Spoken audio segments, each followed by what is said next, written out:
ఇది మళ్ళీ మన పిప్పళ్ళ గురించి దీని చెట్టు మండ ఇరుసుకొని తోముకుంటే ఈ పిప్పళ్ళు పండ్లు కూడా పురుగు చచ్చిపోతుంది. ఈ చెట్టు ఆకుల మండ కాండం అంటాం కదా, కొమ్మ కింద ఇంకా స్ట్రాంగ్ ఉంటది కదా కాండం, ఆ కాండం తెలుపుంటాయి కదా. అవును అవును, ఒక కాడ ఇరుసుకొని పెద్దగా ఇట్లా పారుతా ఉంటది, తోముకోవాలి.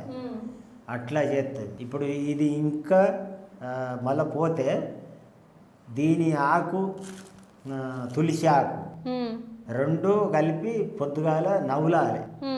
నవిలి మొత్తం మెత్తగా నవిలి ఇట్లా మనం నీళ్లు పుక్కిలించి ఉంచినట్టు ఇట్లా ఉంచాలి.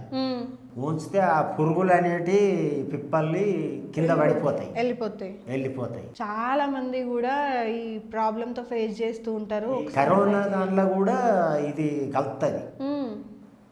దీని గురించి దీని వివరం బాగున్నది. ఓకే ఓకే, కానీ మనం ఏమనుకుంటాం, పిచ్చి చెట్టు అనుకుంటాం దీన్ని. ఇది అట్టిది అసలు మేమైతే పొలం దగ్గరికి పోయినప్పుడు ఇవన్నీ కొట్టేయచ్చు కదా, ఇవన్నీ చిన్నప్పుడే తవ్వేయచ్చు అని, ఎందుకు ఇవన్నీ తుత్తుర్లు అన్నీ అంటుకుంటాయి. పొలం దగ్గరికి పోబుద్ది కదా, మొత్తం ఇట్లా ఉంటాయి. ఏందో మన విఐపి ఎంట్రీ లేక వాటిలోకి వెళ్ళి పోవాలి మనం. ఇట్లా వస్తాయి. అవును, ఇట్లనే వస్తాయి, మొత్తం లైన్గా అంటుకుంటాయి, అటొకటి ఇటొకటి.